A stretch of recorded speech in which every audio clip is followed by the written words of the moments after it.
Definitely. All right. Right now we have our very first guest in the studio.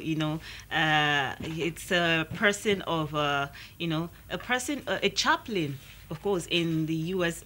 Army, and of course a captain at the same time in the U.S. Army. And he is going to be here, and we're going to be discussing enhancing the Nigerian profile contributions of Nigerians in diaspora. And it's, of course, no other person but Mr. I just wanted to see that smile first. Okay. Mr. Paul, welcome to the show. Thank you. There's something about his smile. You know, when he walked into the studio and he sat down and he just blew that smile. He just smiled at me and then he smiled at you and he was like, "How are you? Do I look okay?" And then I had to yes. look at him again and then let him smile. Give me that smile one more time. Well, thanks, it's a pleasure to be on your show today.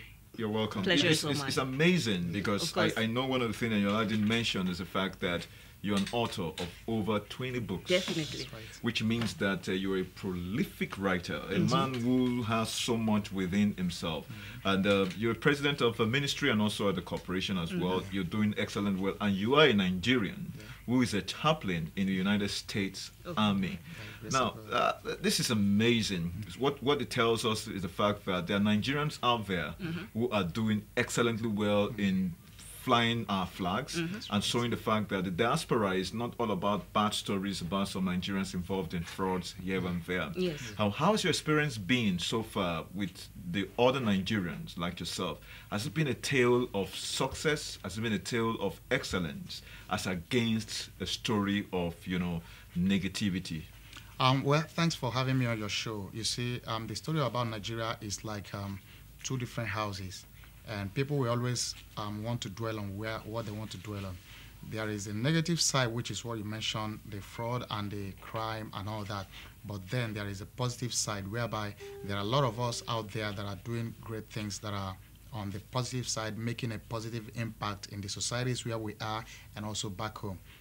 But I think the media, especially like the NTA, has a role to be able to project and let the world know that there are people who represent the country in a positive light. Okay. That not every Nigerian out there is a fraud.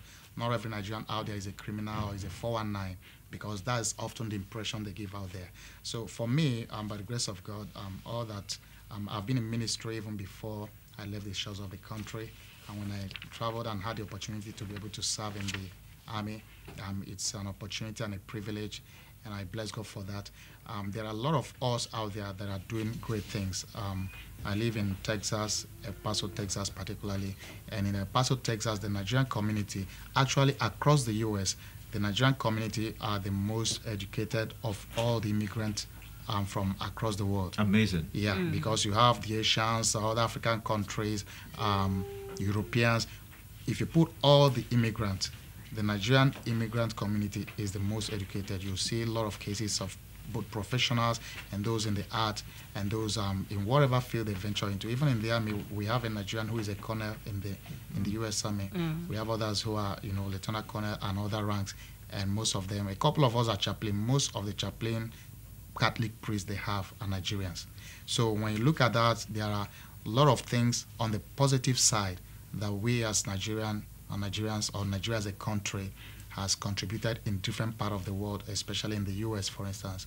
And I think we often have to dwell more on that. Why we will be able to tell them about some of the negative ones, but when we make that the headline all the time, then we give the impression that, hey, the only thing about Nigeria is crime, fraud, and 419. But when we are able to highlight those positive cases of people who are doing the right things, and who are representing the country, where then it helps to reshape or rewrite the history and the image of the country. All right, that's a good one there. Right now, it's amazing the fact that you, Stevie mentioned, what Nigerians are being perceived as, that. But right now, the question I really want to ask you, as a man who has spent most of his years abroad and then who has achieved a lot, right now, so this moment, what exactly is the image of Nigeria to, out there, to other people in another country? Yeah, so to a large extent, the image is still negative in some sense, because like the fraud thing, the 419, the internet fraud. Whenever they want to talk about, like in the media, maybe Fox News, CNN, most times when they talk about those emails that comes trying to dupe people, they always use Nigeria as a reference point. One of those emails from Nigeria. So to most of them, the only thing about Nigeria is those fraudulent emails, crimes, about people trying to dupe others. Now, we know there is much more to Nigeria than that. And that is less than 1%, I believe. I mean, maybe about 180 million in the population of the country. The people that are involved in those, they have even been calling them Yahoo boys, right, over here. Now, the people involved in that business, they are less than 1%, I believe. Maybe not up to 1%. So to use that as a blanket name or image for the country isn't fair to the country. But if the country and we Nigerians and the media here doesn't do a great work in projecting the positive image, they are not going to do it over there, because the image they want to go by is whatever negative news or story or image they have.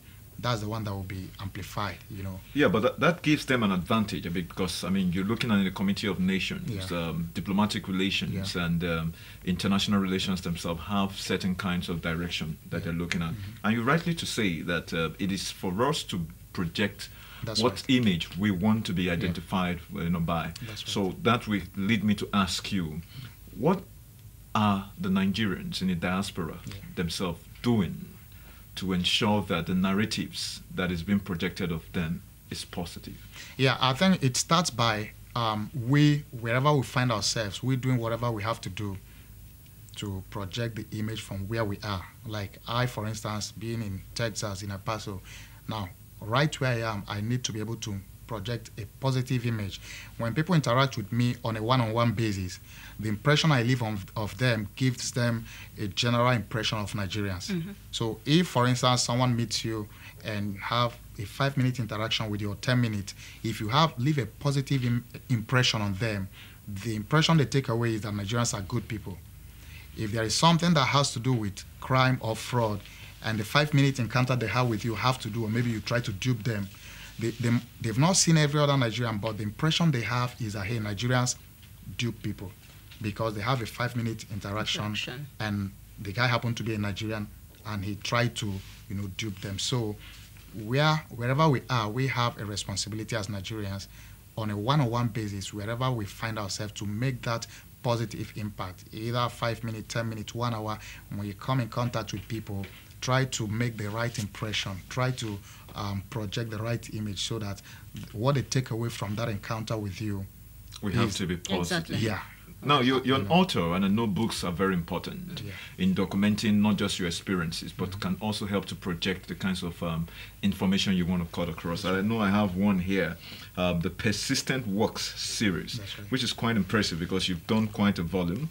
The one that picks up an interest is The Creation of Perfection, how to create a perfect product from conception to realization. That's right. Are there any influences contained in this book that actually can be sourced from Nigeria?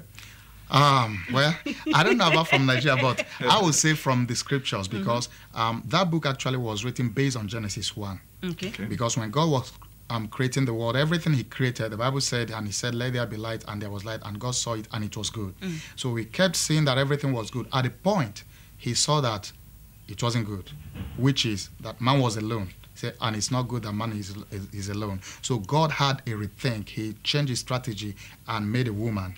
And after that, he looked at everything and said, it is very good. So from that scenario, I came up with that book, whereby how do you create a perfect product? A product, either in goods or services or whatever manufactured, that is not a mediocre product. That is a product that meets the standard, that is a perfect, very good, best of its kind product.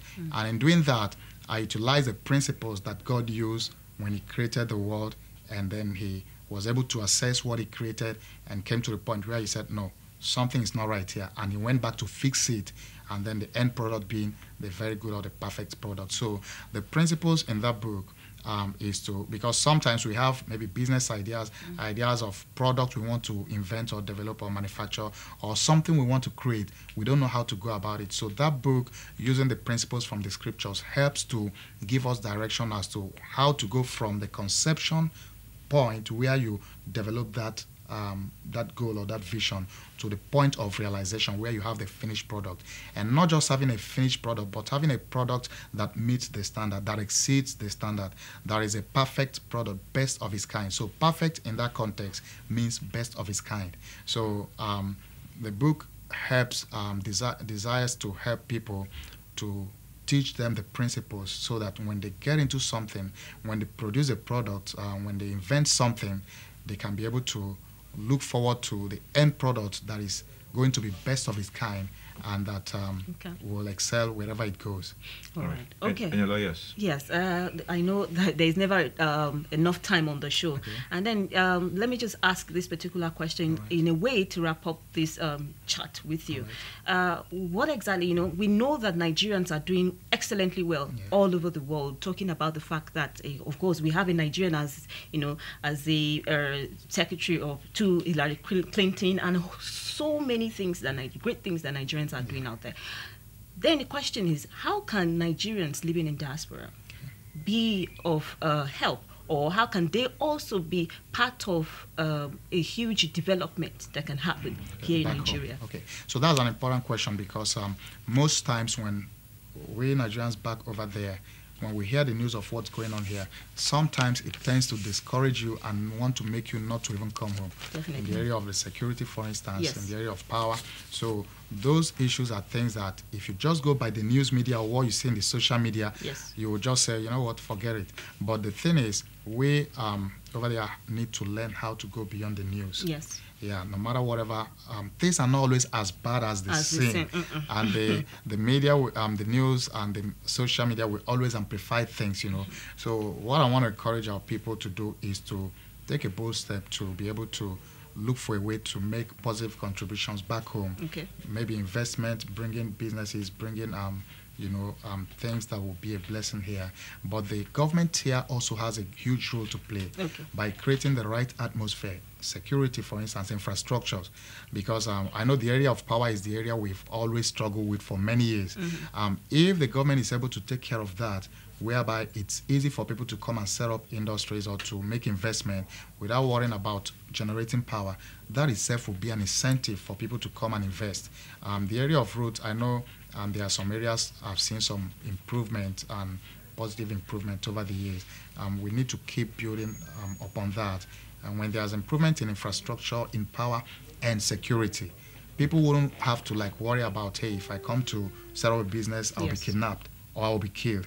Now, when that is taken care of, it becomes easier to have them come back. And when you tell them, hey, come back home and invest, they know that it's a safe place and it's a place that has, the potential All right. to... All right. I want to say a big thank you so very much to Vincent Paul, a chaplain. That's right. And also, it's amazing to know that you are a very diversified speaker.